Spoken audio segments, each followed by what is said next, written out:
Elon Musk and the End of Institution-Based Politics, How Leading Democracies Are Experiencing a Decline in Authority Due to Infrastructure Challenges Rather Than Political Upheaval. When power stops asking permission, throughout modern history, political power was overtly declared. They arrived wearing uniforms, holding ballots, passing laws, delivering speeches.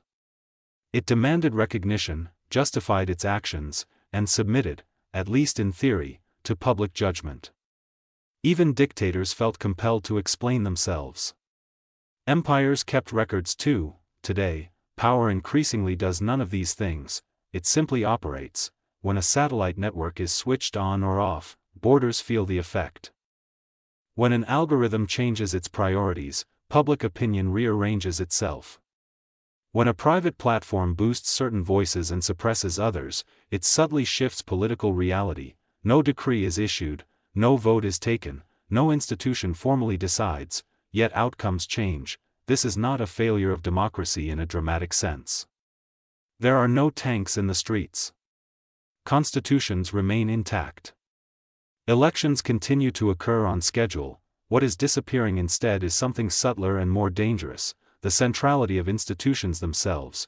At the center of this shift stands Elon Musk, not because he designed it, but because he exemplifies it more completely than any individual alive. This is not an essay about his personality, wealth, ideology, or online temperament. Those are sideshows. The story is structural. Musk represents the arrival of a new political actor, one who exercises power not through authority, legitimacy, or mandate, but through ownership of systems upon which modern politics now depends. The result is a slow but unmistakable transition away from institution-based politics and toward infrastructure-based power. Democracy, it turns out, was not built for this. The institutional age, a brief and fragile experiment. The political order that dominates the modern imagination is surprisingly young. Institution-based governance, rule through formal offices, procedures, and impersonal systems, emerged only in the past 2 centuries. It was a response to chaos, monarchy, hereditary privilege, religious authority, personal rule. The solution was elegant. Replace people with processes, instead of kings, constitutions. Instead of loyalty, law. Instead of strength, legitimacy. Institutions promised predictability. Power would no longer depend on who ruled, but on how decisions were made. This was not because institutions were morally superior, but because they were stabilizing. They slowed politics down. They forced compromise. They filtered emotion through bureaucracy. Democracy relied on being deliberate. Deliberation was a feature, not a flaw. The system assumed that power moves at human speed, information travels imperfectly, authority requires visible consent, and political change is incremental. For more than a century, these assumptions held, largely because technology enforced them. Printing presses were slow, broadcast media was centralized, the costs of logistics were high, coordination was difficult. Institutions thrived in a world where nothing scaled instantly. That world is gone. The Great Acceleration. The collapse of institutional centrality did not begin with populism. It began with bandwidth. Digital networks did not merely accelerate communication. They altered the geometry of power itself. Suddenly, individuals could reach millions directly, coordination could occur without organizations, narratives could outrun verification, and influence could be exercised without formal authority. Institutions remained, but they were outpaced. Governments are still debating. Platforms deployed, legislatures are still negotiating. Algorithms executed. By the time an institution responded, the event had already passed through the system. Politics has become reactive. Infrastructure became decisive. This imbalance worsened with scale. The more society depended on digital systems, the more power migrated toward those who owned and maintained them. At first, this seemed commercial rather than political. That illusion did not last. Elon Musk as a structural figure, not a political one. It is tempting to interpret Musk as a partisan actor, a billionaire donor, a culture warrior, a controversial personality. This misses the point. Musk's significance lies not in what he believes, but in what he controls. Few individuals in history have simultaneously held influence over global communications infrastructure, Starlink, orbital launch capacity, SpaceX, mass political discourse, X, emerging AI ecosystems, and supply chains critical to national security. No election produced this arrangement, no legislature authorized it. It emerged because technological systems scaled faster than political oversight. Musk does not need to persuade governments. Governments increasingly need to accommodate him. That inversion, not his ideology, is the real disruption. Power without mandate. Traditional political authority relies on mandate. Even authoritarian systems seek symbolic validation. Elections, referenda, ideology, divine justification. Infrastructure-based power requires none of this. When Ukraine relies on satellite communications to maintain battlefield connectivity, the question is not whether the provider is legitimate. The question is whether the signal works. When governments communicate through privately owned platforms, they do not negotiate terms of legitimacy. They accept terms of service. This is not tyranny, it is dependency, and dependency shifts power even when intentions remain benign. The owner of a system does not need to issue commands. They merely define parameters. Politics then occurs within those parameters. From law to architecture, law constrains behavior by prohibition, architecture constrains behavior by design. A speed limit tells you not to drive fast, a speed bump makes speeding inconvenient. One is debated, the other is installed. Modern power increasingly prefers the second. Algorithms do not ban speech, they deprioritize it. Platforms do not censor elections, they shape visibility. Networks do not dictate outcomes, they influence probability. This is governance without governance. No decree is issued. No accountability triggered, yet behavior changes. Institutions were designed to regulate decisions, not architecture. They excel at judging intent.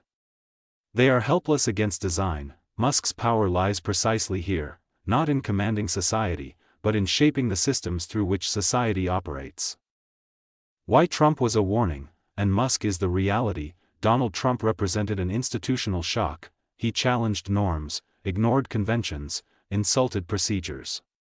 But he still operated within the architecture of state power. He could be impeached, investigated, voted out. His presidency stressed institutions, but also demonstrated their resilience. Musk represents something different. He does not attack institutions, he simply does not need them. This distinction explains why establishment politics reacts to him with deeper anxiety than it ever did to Trump. Trump threatened the House. Musk renders the House optional. The illusion of regulation. Faced with this shift, democratic systems reach instinctive regulation. Hold hearings. Draft bills. Issue subpoenas. This response is psychologically comforting but structurally inadequate. Regulation relies on three key assumptions: that jurisdiction is clearly established, authority is enforceable, and there is adequate time to implement actions. None of this hold. Digital systems operate transnationally. Technological deployment outpaces legislative cycles, and enforcement lags innovation by years. By the time a rule is written, the system it targets has evolved. Institutions chase shadows. The rise of the system owner. The political archetype of the 20th century was the statesperson. The archetype of the 21st is the system owner. This figure does not persuade citizens. He configures environments. He does not pass laws. He defines constraints. He does not command armies. He provides networks they depend on. Power flows not from authority, but from indispensability. This is not oligarchy in the traditional sense. Oligarchs influence governments, system owners replace functions governments once monopolized. The difference is decisive. Democracy's structural mismatch. Democracy presumes that power is visible, slow, and centralized. Infrastructure-based power is invisible, fast, and distributed. Elections occur every few years. Platforms update daily. Parliaments deliberate publicly. Algorithms adjust silently. Democracy is episodic. Infrastructure is continuous. The mismatch is fatal, not morally, but mechanically. No amount of civic virtue can overcome it. The new political divide, institutions versus systems. The central political conflict of the coming decades will not be left versus right, it will be institutions versus systems. Institutions argue legitimacy, systems deliver functionality, citizens may distrust both. But they rely on one far more than the other. When institutions fail, frustration grows. When systems fail, society stops. That asymmetry matters. Musk as prototype, not exception. Focusing on Musk personally is comforting because it implies singularity. He is not the disease. He is the preview, others will follow. Different ideologies. Different countries. Same structure. Wherever complex societies depend on privately built systems, political power will drift toward those who maintain them.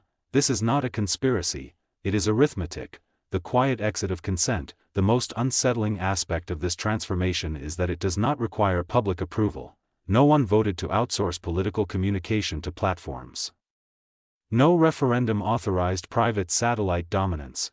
No constitutional amendment transferred influence from parliaments to engineers. It simply happened, incrementally, rationally, efficiently. Each step made sense. The whole thing did not. Consent evaporated not because it was withdrawn, but because it was no longer required. A system that cannot be voted out. Institution-based power is fragile, but replaceable. Infrastructure-based power is stable, but unaccountable. You can change the government. You cannot easily replace a global network. This asymmetry terrifies democratic systems because it reveals a truth they rarely admit. Power that cannot be removed eventually ceases to explain itself. The end of central political authority. None of this implies dictatorship. What is emerging is strange. Authority fragments. Governments govern, but only partially. Platforms moderate, but not formally. Corporations decide, but without accountability. Responsibility diffuses. When outcomes go wrong, no actor fully owns them. This is the politics of plausible deniability at planetary scale. The final irony, the tragedy is not that institutions were corrupt, it is that they were too honest. They insisted on procedure in a world that no longer waits. They demanded legitimacy where functionality was now decisive. They believed authority must be justified, while infrastructure merely had to work. In that contest, justification loses. Conclusion, politics after. Institutions. The age of institution-based politics is not ending in collapse, it is ending in downgrade. Institutions will persist, they will debate, regulate, issue statements, but increasingly, they will operate downstream of decisions made elsewhere, inside systems they neither control nor fully understand. Elon Musk did not design this future, he simply arrived early enough to occupy it. The question is no longer whether democracy will survive. It certainly will, procedurally. The deeper question is whether it will still govern, or whether it will remain as commentary layered atop infrastructures that quietly, efficiently, and permanently shape the world beneath it.